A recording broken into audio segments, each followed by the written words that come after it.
You know, this whole story, it starts with a secret test out in the middle of a desolate desert. But what they created there, in just a single flash of light, would end up casting a shadow over the entire globe. A shadow so dark that it brought humanity to the absolute brink of wiping itself out just 17 years later. This is the story of that moment, a story of science, of power, and how everything we know changed forever. Okay, so picture this. It's October 1962. The Cold War isn't just simmering, it is at a full-on rolling boil. The two global superpowers, the United States and the Soviet Union, are caught in a terrifying game of chicken. Why? Because the Soviets have secretly put nuclear missiles in Cuba, just 90 miles from the Florida coast.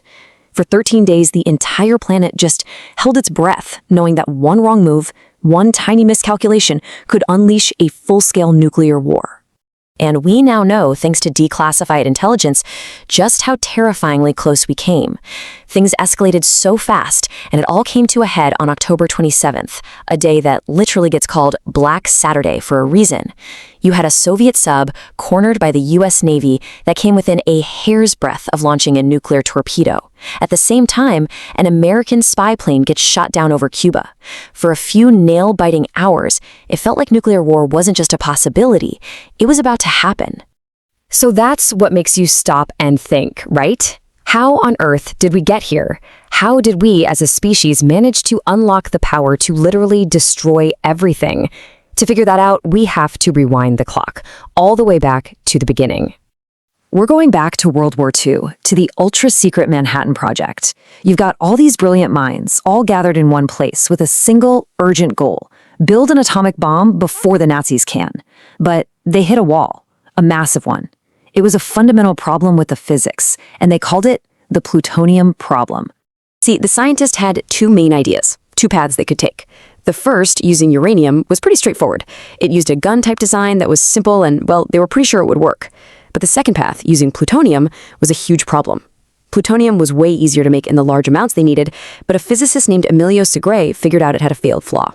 It contained this unstable impurity, plutonium-240, that would cause the bomb to go off too early. It would basically be a dud, a fuzzle. So the simple gun design, it was a total dead end for plutonium. So they needed something completely out of the box, and they got it from a mathematician named John von Neumann. His idea? Implosion. He said, forget shooting pieces of plutonium at each other. What if we make a hollow sphere of plutonium and then surround it with perfectly shaped conventional explosives and then detonate them all at the exact same instant to crush the sphere inward on itself? Squeeze it so hard and so fast it's forced to go critical. I mean, it was brilliant, but it was a terrifying engineering nightmare. Nothing remotely like it had ever been tried. It was a total, absolute long shot. And that long shot, that incredible gamble, all came down to a top secret spot out in the New Mexico desert codenamed Trinity. The mission was simple to say, but almost impossible to do. Turn this wild implosion theory into an actual working device, which they kind of nicknamed the Gadget. Just to get their instruments ready for the main event, they did a kind of dress rehearsal. On May 7th, 1945, they set off 108 tons of regular TNT, but they spiked it with radioactive material just to see what would happen. At that point, it was the biggest man-made explosion in history. And get this, it was just the warm-up act. As you can imagine, the final assembly was incredibly tense work. We're talking neurotically precise. This tiny initiator, nicknamed the Urchin, was placed inside the plutonium core, which was literally warm to the touch from its own radioactivity. That whole assembly was then sealed up and carefully winched to the top of a 100-foot steel tower. Then they had to wrap 32 perfectly shaped explosive lenses around it. Every single one had to detonate in the exact same millionth of a second for the implosion to work. If even one was off, the whole thing would be a bust. All right, so the moment of truth finally arrives.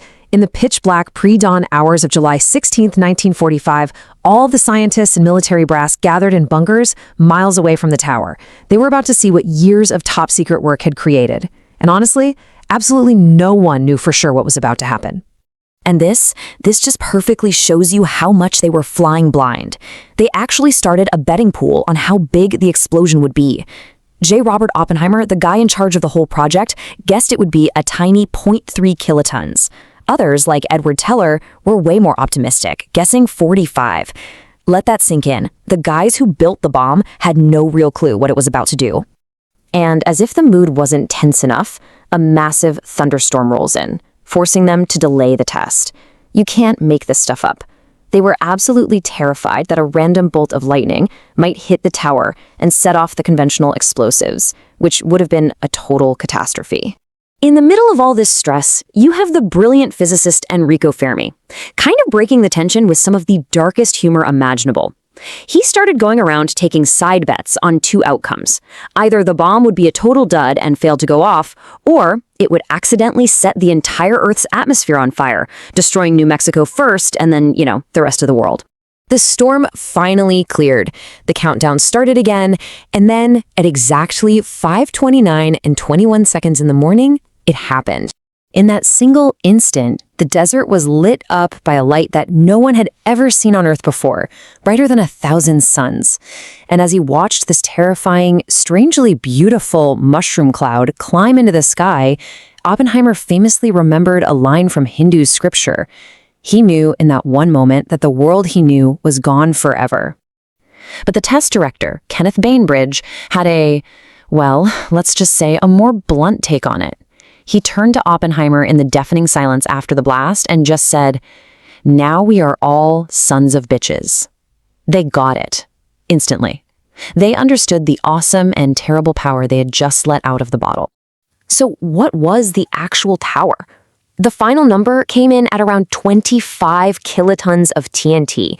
It was a force of nature that dwarfed almost every single prediction. It was a success so far beyond what they'd hoped for. Or maybe what they'd feared. And hey, remember that betting pool? Turns out the winner was physicist II Rabi.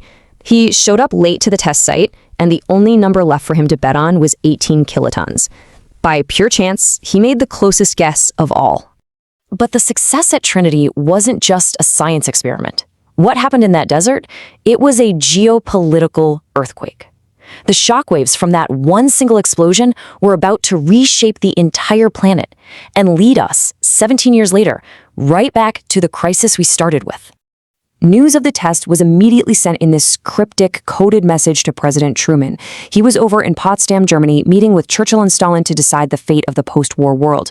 When Truman got that message, everything changed. Suddenly, he held the ultimate trump card. The atomic age hadn't just begun, it had exploded into existence. And that brings us right back to where we started. The shadow that was cast by that first atomic dawn just grew longer and darker over those 17 years until it covered the entire planet in October 1962. The theoretical power that scientists were casually betting on in the desert was now the very real, terrifying power that had the whole world on a knife's edge. The scientists at Trinity succeeded. They absolutely did. They solved the plutonium problem, and in doing so, they created a new world. And the question that has been hanging over our heads ever since, from that day to this very moment, is a really simple one. Can we actually survive in it?